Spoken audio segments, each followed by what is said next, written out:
Qadimda bir podshoh juda qattiq bir kasalga yo'liqdi. Yuragini bir sichqon kemirgandek bir narsa kemirardi. Bu og'riq hech qo'ymasdi. Podshoh vaziriga bu nima holat? Eron va Turonni butun tabiblari kelib bu yurak sanchig'ini, bu og'riqni to'xtata olmasa. Shohim, yana bir tabib kelibdi, huzuringizga kirmoqchi.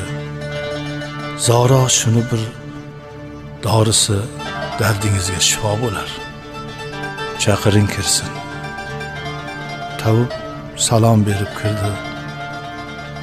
Shohim, sizni bu kasalingizga chiroylik, qomatlari kelishgan 17-18 yoshdagi bir navqiron yosh yigitni qonini ichsangiz sog'ayasiz. Podshoh bo'lsam, butun bir mamlakatni egasi bo'lsam, topish oson buni. Topinglar. Tabib aytdi, men o'zim ko'rsataman kerakli bo'lgan yigitni. Vazir bilan birga mamlakatda aylanib yigit qarashdi. Bir dehqonni yagona o'g'lini mana shu bola bo'ladi. Bolani olib kelishdi. Chiroyli kelishgan yigit. Ota-onasini ham chaqirib olib kelishdi. Podshoh aytdi, ota-onasini oldiga bir savatdan oltin qo'ying. Otani oldiga bir to'la savat oltin, onani oldiga bir to'la savat oltin qo'yib, o'g'linglar menga kerak, menga berasizlarmi? O'zini yo'qotib qo'ygan, dovdirab qolgan ota-ona podshoh oldida, hey, bitta o'g'limiz ekan, mingta bo'lsa ham shohim sizga tortiq bo'pti. Ota-onani olib qo'yinglar oltinlari bilan. Olib qo'yildi. Qozi, men bu yigitni so'yib qonini ichsam bo'ladimi? Shariatga to'g'ri keladimi? Qozi aytdi, shohim, fatvo tayyor. Podshoh olam o'z salomatligi uchun fuqaroni bittasini qonini ichsa muboh, ruxsat. Ana ota-ona rozi bo'ldi. Qozini fatvosi ham tayyor. Jallod tabib ko'rsatgandek bolani so'y, qonini ichaman dedi. Shunda bola osmonga qarab tabassum bilan beg'ubor kuldi. Nimaga kulasan ey bola? Shohim,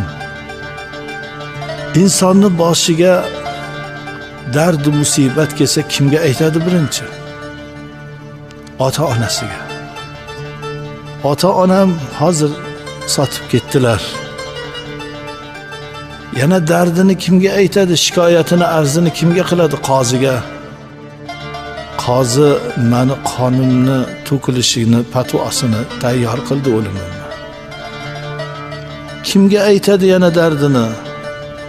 Zorini kimga iltijo qiladi? Podshohiga. Podshoh uchun meni qonim kerak. Ey Allohim, yolg'izni yori o'zimman degansan Alloh, mana yolg'iz bo'ldim, endi o'zing yorliq qilgin deb kulib Allohga qarayapman dedi. Shoh aytdi, ey 70 yoshga kirgan qari shoh, shunda iymonli, e'tiqodli, go'zal yigitni qonini ichib qanchalik umr ko'rardim. Kechdim men bu davoda. Bergan savat oltinlarim jonimdan sadaqa bo'lsin. Shunda shoh yuragini sanchilmayotganini, og'rimayotganini sezdi. Uruvam ko'rdi, yo'q og'riq. Yo ajab. og'riq yo'q bo'ldi-ku menda. Shunda tabib kulib aytdi: "Shohim, asl kasalingiz olasiz-u berishni bilmaysiz. Sadaqa, ehsonni bilmaysiz. Ikkinchisi, nima kelgan bo'lsa Allohdan deb mardlik, saxovatlikni qilmasdingiz. Asl kasalingiz sababi mana shu edi. Hozir joningizdan sadaqa qildingiz va mardlik qilib bolani o'ldirishlikdan af etib kechirdingiz. Mardlik qilib bolani o'ldirib qonini to'kishdan bo'yin tortdingiz. Bu shifo menga kerak emas dedingiz. Mana shu ikkita narsa Allohga yoqib, dardingizga o'zi shifo berdi. Bolani Allohga qilgan nolishi Alloh o'zi yorliq qilib, chiroyli qilib bolani saqladi. İnsanlarga sig'inadilar. Odamlarning oyog'iga yiqilib yalinadilar. Egalari esdan chiqadi. Alloh dushmaningni do'st qiladigan, yo'q joydan rizqingni yetkazadigan, ota onangdan ham mehribon Allohingdan qochasan. Alloh dedi, qand yedi. Banda dedi, pand yedi. Yigitni Allohga qilgan tazarruvi umrida sadaqa bermagan poshoni sadaqa qiladigan, umrida biron bir mardlik qilmagan shohni mardlik qildiryapti. Bu Zarbul Masal Unvonul Bayon degan kitobda keltiriladi. Bedana bolalarini uchirma qilgandan keyin nasihat qildi. Bolajonlarim, endi onamiz og'zida bizga nasibamizni olib keladi deb kutmanglar. Endi qanot chiqazdinglar, o'zinglar uchadigan bo'ldinglar. Endi meni nasihatim sizlarga tinglanglar. Nasihatimga amal qilsanglar, bu musaffo osmonda uchib, yerdan rizqingizni terib yeyverasiz. Qiynalsangiz ham har joylardan topib, oz bo'lsa ham bitta ikkita topib, qanoat qilib rizqingizni yeb yuring. Bir xil joyda ko'pgina sepilib, yonida suvlari ham qo'yilgan bo'lsa bormang. U odamzod degan bir toifa borki, qushlarga tuzoq qo'yadi. Ko'pgina sepib qo'yadi-da, o'sha yerga qo'nib, o'sha donidan yeyishingiz bilan domiga ilinib qolasiz. Yo butun umriga qafasga qo'yib, sizni yig'ingizni eshitib maza qilib o'tiradi, yoki so'yib sho'rva qilib ichib yuboradi, yoki o'zingizga o'xshagan bir bedana bilan urushtirib rohatlanadi. Ming alhazar unaqa ko'p sepib qo'yilgan joylarga bormang. Shuni ona bolalariga nasihat qilib, bolalariga oq-fotiha berdi.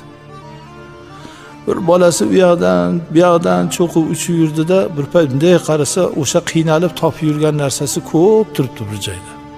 Yonida suvlar ham, hamma narsa yaxshi. Bildi, onam aytgan tuzoq shu bo'lsa kerak, dedi-yu, bitta cho'qiyman dedi. Bitta cho'qiganimda domiga ilinmasam kerak.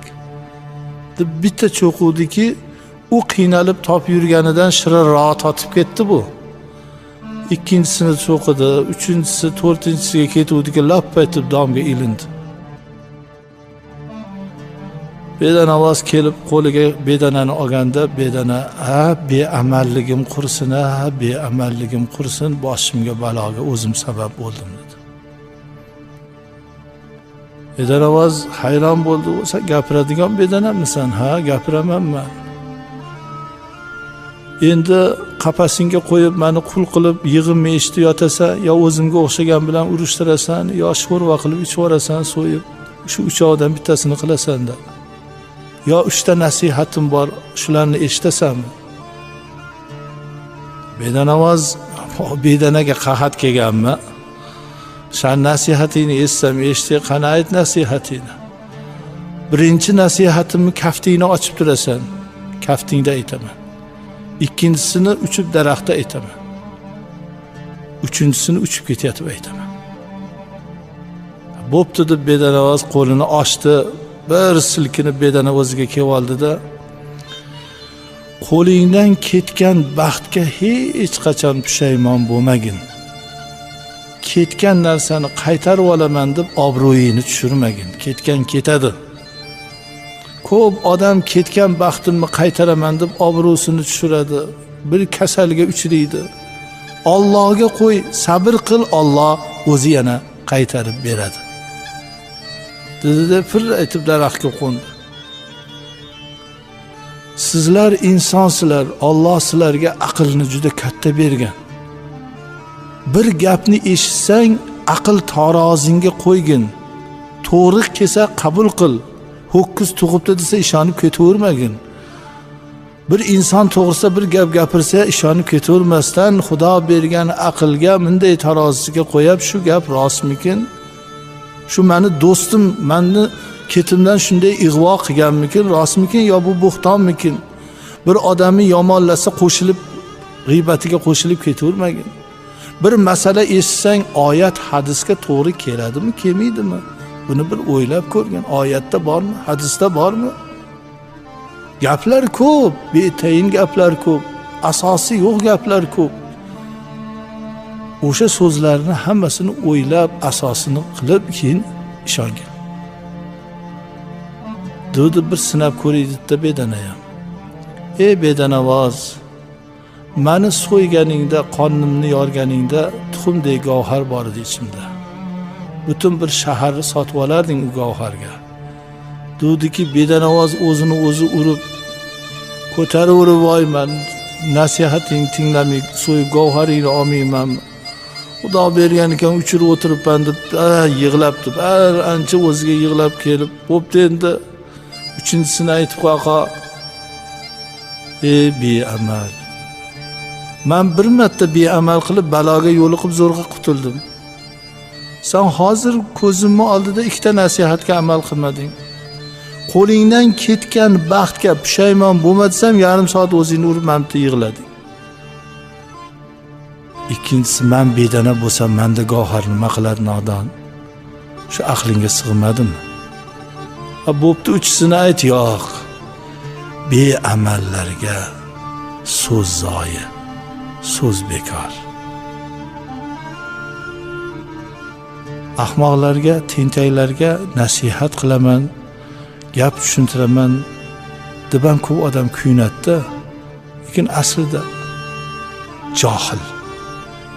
Unga ham Sa'diy bir Gulistonda bir narsani keltiradilar. Hindistonning o'rmonida bir qurt bo'lar ekan, chug'ga o'xshab yaltir-yaltir qilib turar ekan. Uni bilmagan odam chug' deb o'ylar ekan. Lekin u qurt.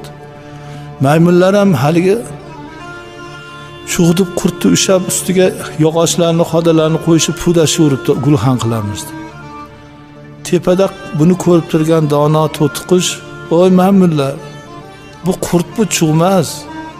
desa, bordi pudashib, "Voy bu qurt, bu chug'mas" desa ham ishonmasmiz. Pastga tushib tushuntirib, javora bo'lib ketishdi deb pastga tushganda maymunlar to'tiqushni o'ldirib qo'yishdi.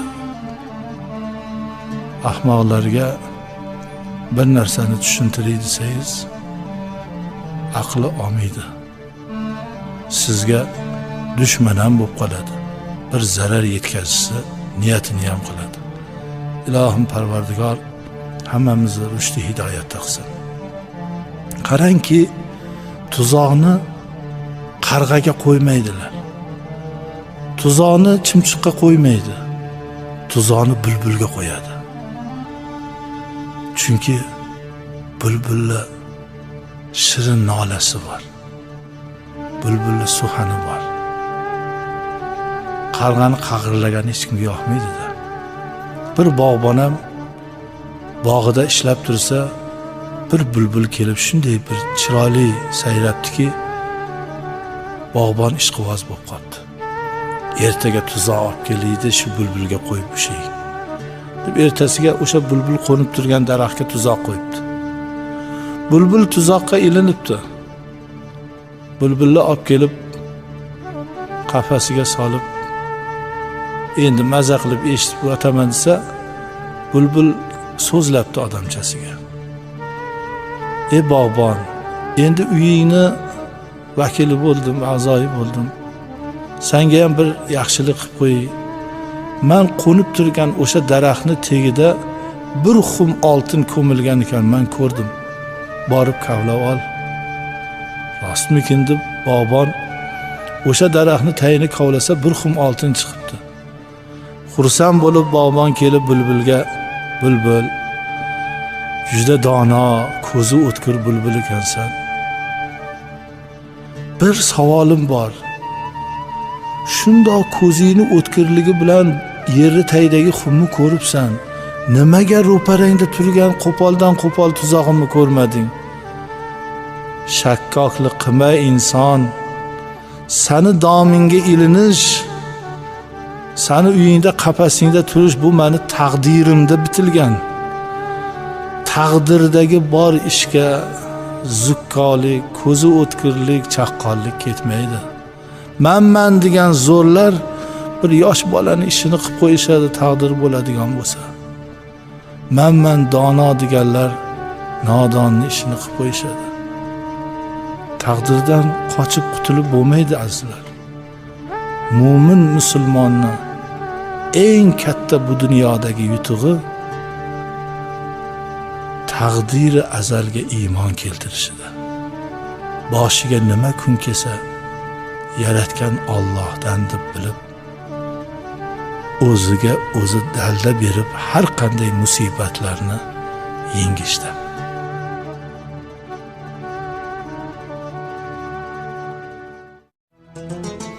Har bir yigitni, er kishini Alloh fayzi barakasini bersin.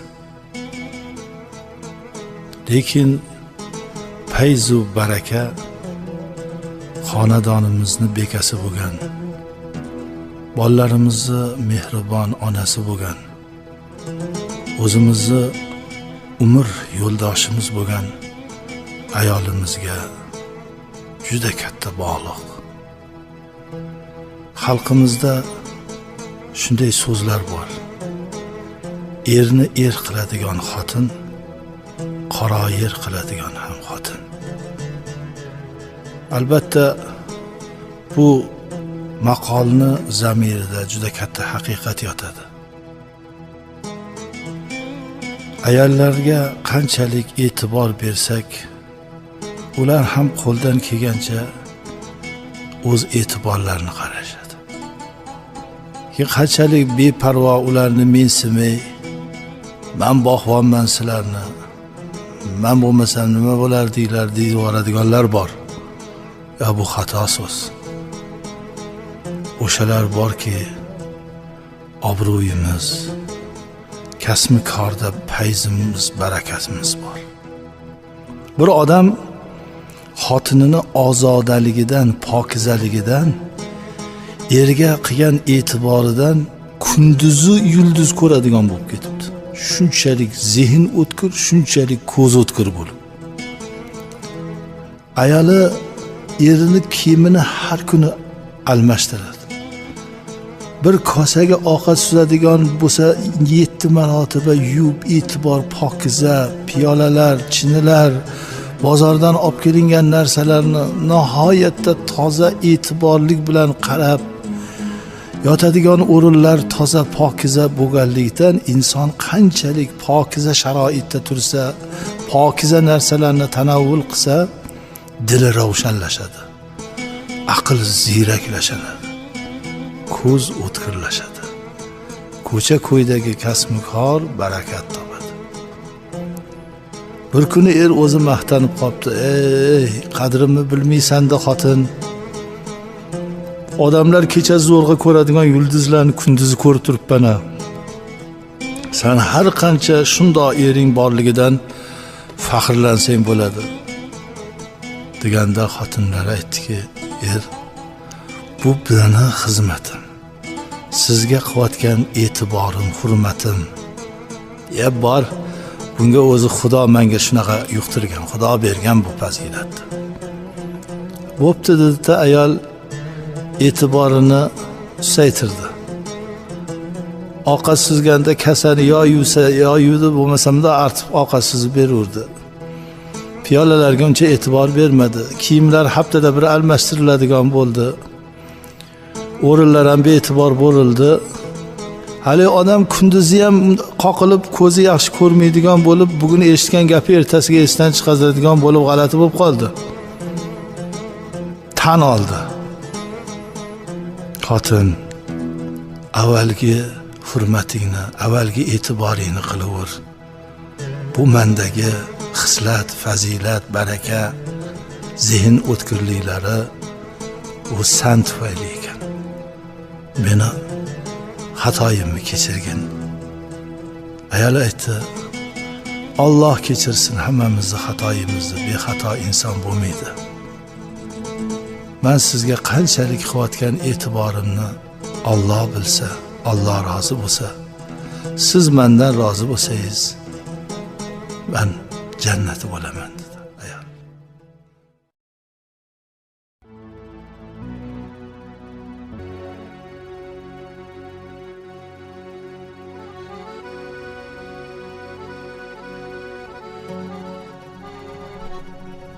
Yig'inlarda savollar bormi? Qo'limizdan kelgancha javob beramiz desak, bir kun bir yigit qora aka aroqni o'zi haloli, kayfi harom deydi. Shu kayfni haromligini aytsangiz deb qoldi. Kayf nima harom? Kayf harom deyilmaydi. Unda juda ko'p narsa harom bo'lib qoladi. Bir-birda nonni huzur bilan yeyish kayf. Chanqoq tashna bo'lganingizda muzdek zilol suvni ichib rohatlanish kayf. Bolalaringizni didorini ko'rib, bolalaringizni erkalatib o'tirish kayf.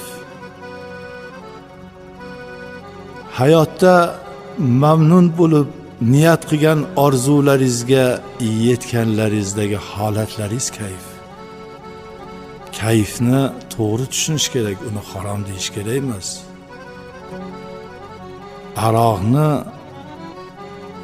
qilmishlari insonlarni boshiga soladigan jabru sitamlarini ko'rib bilib turguvchi zot aziz bashariyatga bu narsani mumkin emas, harom qildi. Endi inson tushkunlikka tushib, shu narsaga giribtor bo'lganligidan ezilish kerak emas. Irodani qo'lga olib tavbaki boshqa qilmaslik. Niyatda shu narsadan judo bo'lishlikni astoydil qasd qilish kerak. Bani Isroilda bir aka-uka bo'lishgan. Uka juda ham ibodatga qattiq berilgan, ertak-kech toat ibodatda. Aka ichkilikka ruju qo'ygan. Har kuni may ichib mast bo'lib o'tiradi. Shunda, "Ey aka, uyalmaysizmi Xudodan? Qo'rqmaysizmi Xudodan? Tashlasangizchi buni. Men sizdan qilayotgan ishingizdan juda uyalyapman." "Ey uka, men bilan Allohimni qo'y. Men o'zim bilaman Allohga muhabbatim qanchaligini. Men o'zim har kuni Allohdan shu narsadan judo qilishligini so'rayman. Eplolmayapman, uka, dashnom beravermadi. Uka ibodatga berilganligidan o'zini ancha baland olardi. Qalbini shaytonni vasvasi, takabbur, kibr havo egalladi. Kibr havo egallagandan keyin iymonga dars ketdi. Bir kuni o'tirib, men shu okamni diliga ozor berib, ichkiligini gapirib tashlab keldim. Men nima qildim? Ibodat qilib nima ma'no topyapman? Men ham borib akam bilan birga o'tirib bir mayxo'rlik qilmaymanmi? Maishat qilmaymanmi? Bo'ldi, yig'ishtirdim namozni ham, ibodatni ham. Borib akam bilan qo'ymanga ham deymanda, mayxo'rlikni, ulfatchilikni boshlab olaman deb akasi tomonga qarab yo'l oldi.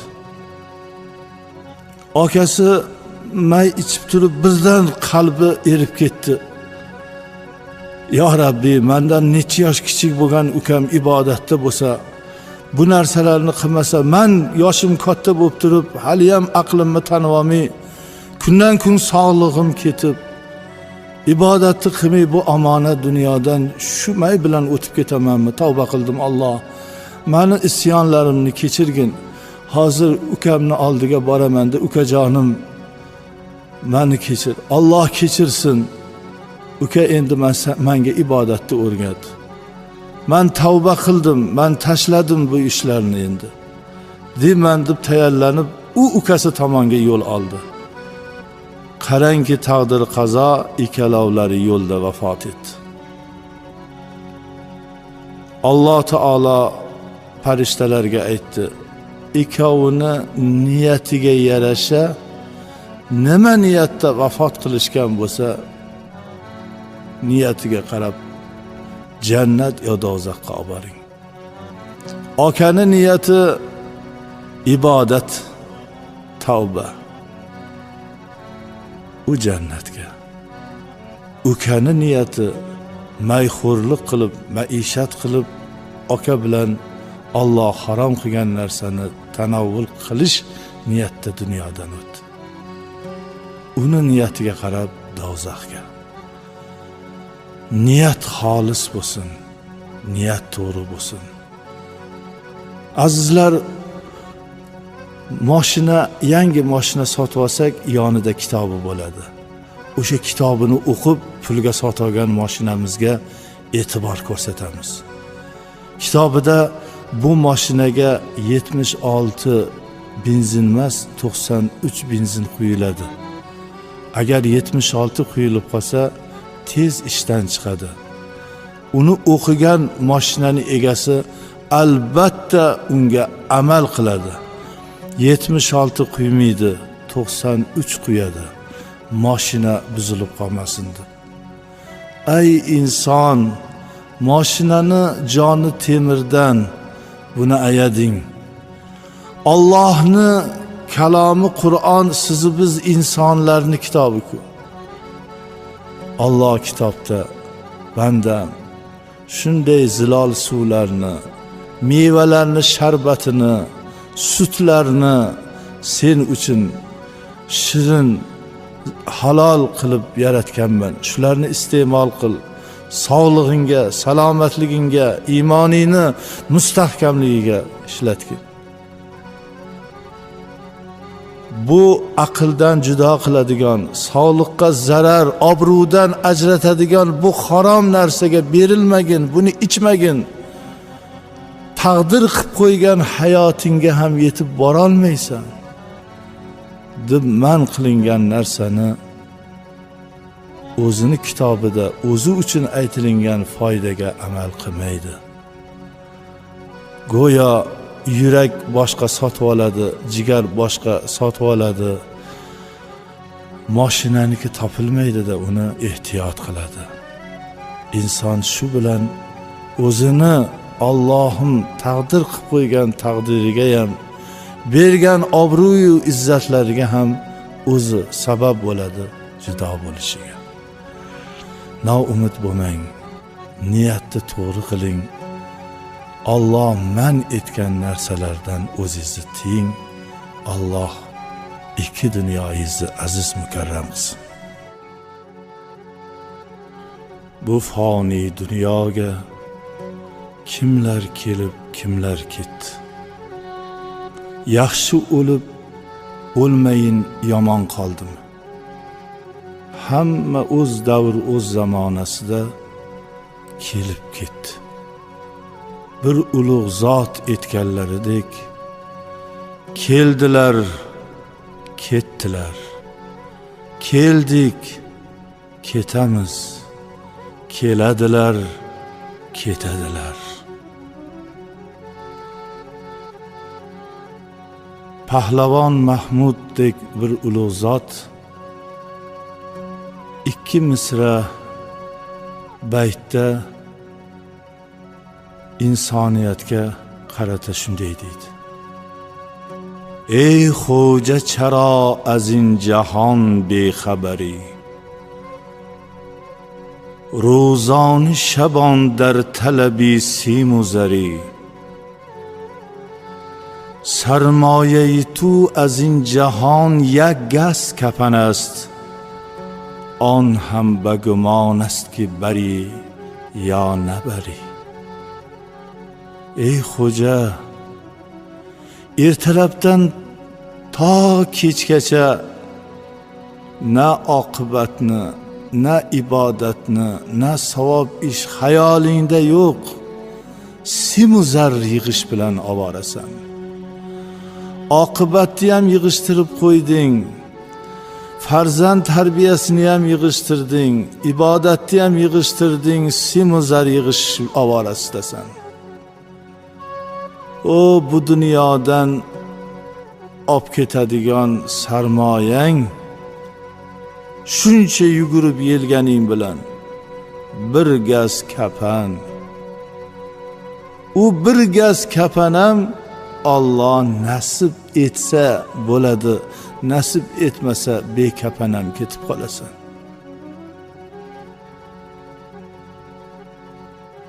Qarang, janozalarda turamiz.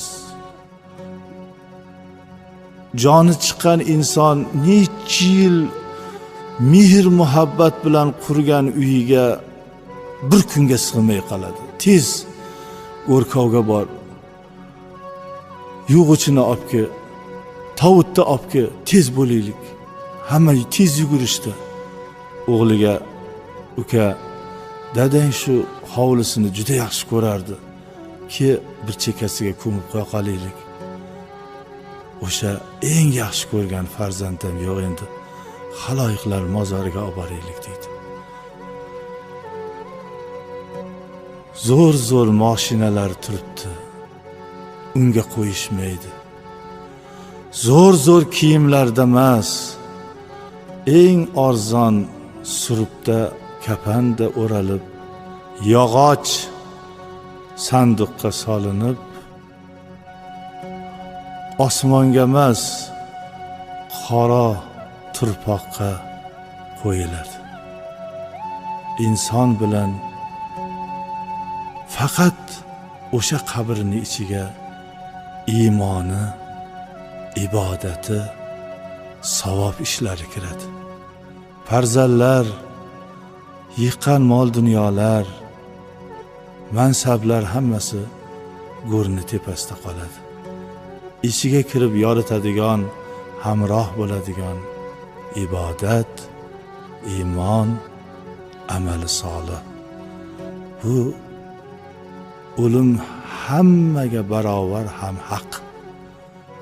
Buni fikr qilgan, tushungan inson bu boshqa qaytib kelinmaydigan safarni tadorigini ko'rish kerak.